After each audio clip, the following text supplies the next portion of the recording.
Seven, 6, 5, 4, 3, 2, 1. The History with Jackson podcast. Hello and welcome back to the History with Jackson podcast, and welcome to our Gloucester History Festival special series. Now, this year we've had an exciting opportunity to cover some small fraction of the Gloucester History Festival, and we will be bringing that content to you in a couple of special episodes. Now, the Gloucester History Festival is an exciting event where history unfolds in one of the most historically fascinating cities in the UK. This year's festival theme is Quests and Curiosity, and over the 2 weeks from September the 2nd to September the 17th, 2023, it offers an impressive array of over 150 events, starting off with Gloucester Day celebrations and including tours, talks, heritage open days, exhibitions and the intriguing Blackfriar Talks. This year, the Blackfriar Talks feature more than 100 of Britain's best-known historians, broadcasters and authors. These thought-provoking discussions take place over the course of 9 days within the impressive medieval venue of Blackfriars Priory. Now, if you're feeling you've missed out and want to experience the festival, don't be worried, as the festival returns next year for the spring weekend, taking place from Friday, April 12th to Sunday, April 14th, 2024, and again in autumn 2024 from Saturday, September 7th to Sunday, September 22nd, promising even more historical insights and adventures. So if you have missed it this year, be sure to plan ahead to come along in 2024. Now, without further ado, here is one of our episodes of the Gloucester History Festival special series. Yeah? Alright, awesome. So, hello and welcome to the History of Jackson podcast. Today we are talking to Matt Lewis. How you doing, Matt? I'm very good, Jackson. How are you? Oh, I'm doing very well. And today we're going to talk about your talk here at Gloucester History Festival, which is on one of the most interesting parts of history, I feel, which is learned about the princes and the tower. So I want to ask you, and I do this for all the guests, what was the inspiration behind your book and your talk? So the book, The Survival of the Princes in the Tower, it grew out of the fact that I have been obsessed with Richard III and the Prince in the Tower. Yeah. I read everything I could find about it over the years. And I was intrigued by all of these mentions of the ideas that they might not have died in 1483, but they were always sort of one sentence or a fairly dismissive reference to a different theory. And I just couldn't find anywhere where all of these theories were gathered together and explained in any kind of single volume kind of thing. So I couldn't find the book, so I wrote it.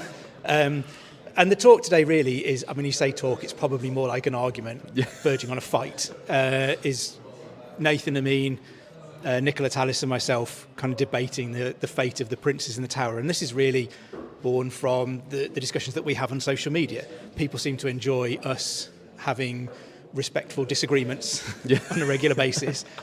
So it just sort of grew into an event that we've done a couple of times where we just kind of pitch these ideas to an audience, and then we ask people to vote at the end on what they think happened. No, I think it's a great idea. I like the point as well that you say I couldn't find the book, so I wrote the book. I think that's the tale of many historians. Yeah, I think so. And I think if you've got a passion and an idea and you can't find anyone that's done it before, then it's crying out for a book probably, because I doubt you're the only person. Yeah, I think that's good advice for any historian. Now, we're talking about the Princes in the Tower and using that term, Princes in the Tower. You know, who were the Princes of the Tower, and why is the issue so contentious? So these are the sons of Edward IV, who was the victorious king in the Wars of the Roses, if you like, the first of the Yorkist kings of England from 1461, kicked off the throne for a little while in 1470, comes back in 1471, dies unexpectedly in 1483 at the age of 40, and he leaves behind a 12-year-old son as his heir, Edward V, and Edward has a younger brother, Richard, who is 9 years old when all of this kicks off. So they both end up eventually in the Tower of London preparing for Edward V's coronation, which we know would never take place. So because they're two princes there together in the tower, they just get remembered as the Princes in the Tower. It's quite a convenient name for them.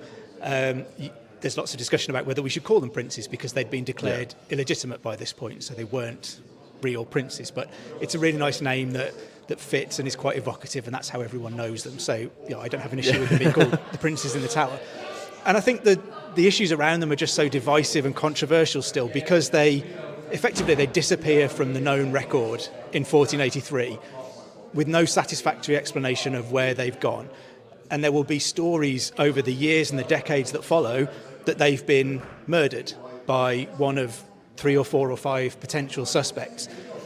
There are also stories that they survived, that they escaped, or that Richard never meant them any harm and that they lived beyond his reign. And we get things like in the 1490s, you get Perkin Warbeck, who claims to be the younger of the princes in the Tower for most of the 1490s and has this incredible career claiming to be the rightful king of England. So there is this lingering uncertainty about what really happened to them. No one can prove, with the evidence that we have at the moment, no one can prove what happened to them. So there is this big gaping void into which you can build these stories of what might have gone on. It's certainly interesting to see those pretenders arise during Henry's reign, and it's interesting to see what different people think. And I kind of want to unpick that now, really, a little bit. What are the main, we've mentioned a couple, but what are the main theories today about what happened to these princes? I think probably still the prevalent theory is that Richard III, their uncle, ordered their murders in the autumn of 1483 because of the threat that they might pose to his throne, that someone might try to spring them from the Tower and hold them up as figureheads of rebellion, or even potentially that in 10 years' time they might come looking for what they considered to be their rightful inheritance. So I think most historians will probably tell you that they're satisfied Richard murdered the princes in the Tower. The main other suspect that's talked about in the sources at the time is the Duke of Buckingham, so Henry Stafford. He'd been excluded from government altogether by Edward IV. He'd been forced to marry one of Edward's wife's sisters, who he considered to be below himself in many ways, and that perhaps gives him a reason. In October 1483, he rebels against Richard III with the aim of, I think, trying to take the throne for himself. So potentially he kills the princes to clear the path and to turn people against Richard and drum up support for himself. And there are at least as many contemporary and near contemporary sources that name Buckingham as name Richard. And then there isn't enough attention paid to the idea that they could have lived beyond Richard's reign, that he didn't really have any intention of murdering his preteen nephews. Nowhere else do you see that as part of his character in the 30 years before he becomes king. So he had options, and there is a blueprint. And it's part of Richard's family story. And again, this doesn't get given enough attention for my money. So when Richard II is deposed in 1399, most people think his rightful heir is the Mortimer family. So in the person of Edmund Mortimer by that point, who goes on to become the 5th Earl of March. Edmund Mortimer is Richard III's great uncle. So it's part of his family story. And Henry IV, when he takes the throne, doesn't murder these 2 boys. Edmund has a little brother, Roger. He doesn't murder them. He has them brought up. And they become utterly loyal to the Lancastrian regime, to the point where Edmund exposes plots against Henry V just before Agincourt, and they die. Edmund dies in 1425, serving the Lancastrian regime as Lieutenant of Ireland. And I kind of almost refuse to accept that Richard wouldn't have tried that he wouldn't have known he had options and thought, just before I kill me some children, why don't I try something that's worked in the past? Maybe he would have had to come back to killing them if they'd risen in revolt as adults, but then you deal with them as politically active adults. The reason that it lingers in the public imagination so much is because it's the idea of this wicked uncle killing defenceless young children who haven't done anything. Yeah. It definitely sounds, from what you're saying, like that maybe a Hail Mary for Richard. And it's very interesting to kind of explore those possibilities. But we're looking at today's theories. What was the attitude surrounding this at the time? It's really difficult. So all of the early certainty, so any certainty that Richard murdered his nephews during his lifetime comes in France. And France and England weren't friends at the time. So there is a reason that the French are keen to paint the English as terrible people who murder children. Not least the fact that France has its own minority crisis going on. They've got a 13-year-old king. So they're trying to draw parallels between saying, we don't want to be like those horrible English, do we? They murder people and then they get horrible monsters like Richard on the throne. So there is a kind of moral tale in all of those French stories of Richard doing it. There are sources within England that talk about rumours that some things happened to the princes, but none of those sources in England name Richard, and there's no certainty around any of this. And it's interesting that some of those stories originate from places like Bristol. So you think, how does a story of what might have happened to princes in London reach Bristol? It's a trade route. So it's merchants coming out of London, and they're taking the gossip to the ports with them.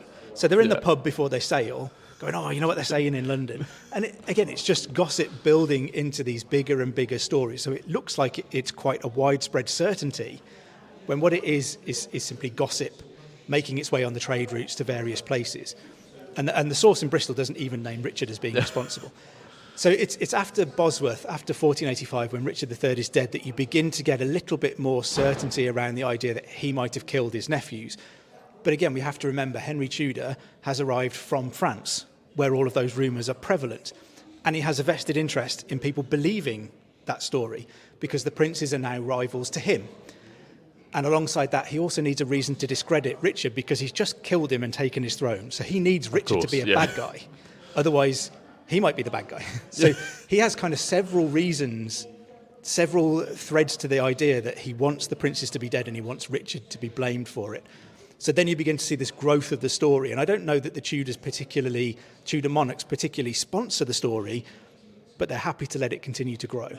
It definitely builds into those ideas of Tudor propaganda and trying to build that Tudor myth, which it's fascinating to see those gossip rumours spread across Britain and those trade routes. Yeah, and I think even the later Tudor sources, when we look at things like Thomas More, who first writes that really vivid story of the princes being killed, and he reports speech, and he reports exactly how it happened in the room, even though he can't possibly have known what really happened. We tend to put all of that down to Tudor propaganda, and to some extent Shakespeare, is the culmination of Richard's story at the end of that century. But we lose the fact that most of those writers are also writing contemporary political satire, and they're writing allegory, they're writing political warnings into historical stories. So I read Thomas More's History of Richard III as a story about the dangers of tyranny that was probably aimed at the young Henry VIII, who comes to the throne and starts killing people left, right and centre. And it's a warning that says, if you behave like a tyrant, you won't last very long. I see Shakespeare's Richard III as a contemporary commentary on the fact that Elizabeth I is going to die pretty soon, and she hasn't got an heir, and she won't identify one. We're about to have a massive succession crisis. We're opening the door to murder and intrigue. And there's an interesting element to it. If you believe that Shakespeare was a recalcitrant Catholic, which lots of people do, he would have opposed the Cecil family, who were championing the Protestant succession of James VI of Scotland, first of England.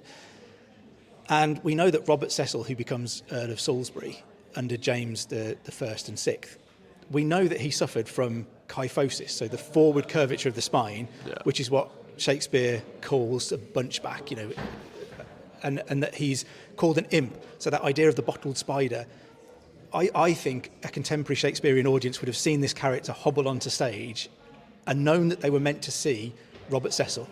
Because we've lost all of that context, we don't necessarily see it now. And it's interesting drawing those parallels of, they're not so different from how we are today, and these political satires today are warnings today. Yeah, absolutely. And I liken believing things like Thomas More and Shakespeare. I always liken it to watching Downton Abbey and thinking you completely understand the politics of 1910s and 1920s England now. I've got it all. I know exactly what happened.